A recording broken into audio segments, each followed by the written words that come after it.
Came on some wooden buildings with thatched roofs, but no fires, no lantern light. They moved on. More buildings appeared through the trees, but still no people. The dark land was empty. Psin urged them on, and more buildings stood on each side of the widening road.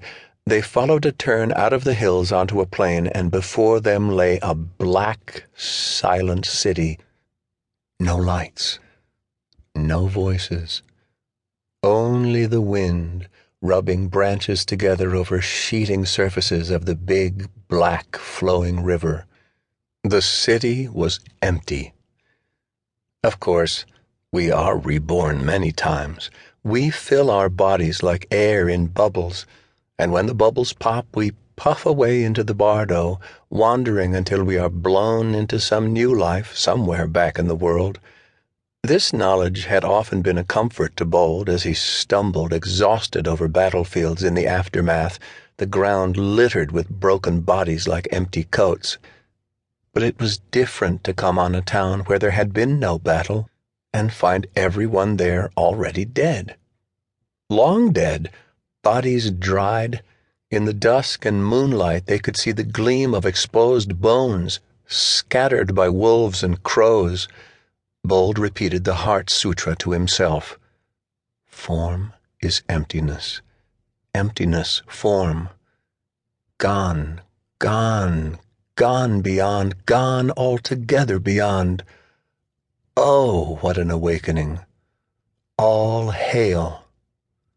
The horses stalled on the outskirts of the town. Aside from the cluck and hiss of the river, all was still. The squinted eye of the moon gleamed on dressed stone, there in the middle of all the wooden buildings, a very big stone building among smaller stone buildings. Psin ordered them to put clothes over their faces, to avoid touching anything, to stay on their horses, and to keep the horses from touching anything but the ground with their hooves. Slowly they rode through narrow streets, walled by wooden buildings 2 or 3 stories high, leaning together as in Chinese cities. The horses were unhappy, but did not refuse outright. They came into a paved central square near the river and stopped before the great stone building. It was huge. Many of the local people had come to it to die. Their lamasery, no doubt, but roofless, open to the sky. Unfinished business. As if these people had only come to religion in their last days, but too late.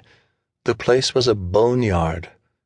Gone, gone, gone beyond, gone altogether beyond. Nothing moved, and it occurred to Bold that the pass in the mountains they had ridden through had perhaps been the wrong one, the one to that other west, which is the land of the dead. For an instant he remembered something, a brief glimpse of another life, a town much smaller than this one, a village wiped out by some great rush over their heads, sending them all to the bardo together. Hours in a room, waiting for death. This was why he so often felt he recognized the people he met. Their existences were a shared fate. "Plague," Psin said. "Let's get out of here." His eyes glinted as he looked at Bold. His face was hard. He looked like one of the stone officers in the imperial tombs. Bold shuddered. "I wonder why they didn't leave," he said. Maybe there was nowhere to go. Plague had struck in India a few years before. Mongols rarely caught it, only a baby now and then. Turks and Indians were more susceptible. And of course, Taimur had all kinds in his army. Persians, Turks, Mongols, Tibetans, Indians, Tajiks, Arabs, Georgians. Plague could kill them, any of them or all of them, if that was truly what had felled these people. There was no way to be sure. "Let's get back and tell them," Psin said. The others nodded, pleased that it was Psin's decision.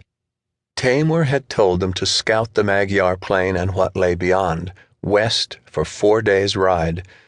He didn't like it when scouting detachments returned without fulfilling orders, even if they were composed of his oldest Cauchin. But Psin could face him. Back through moonlight they rode, camping briefly.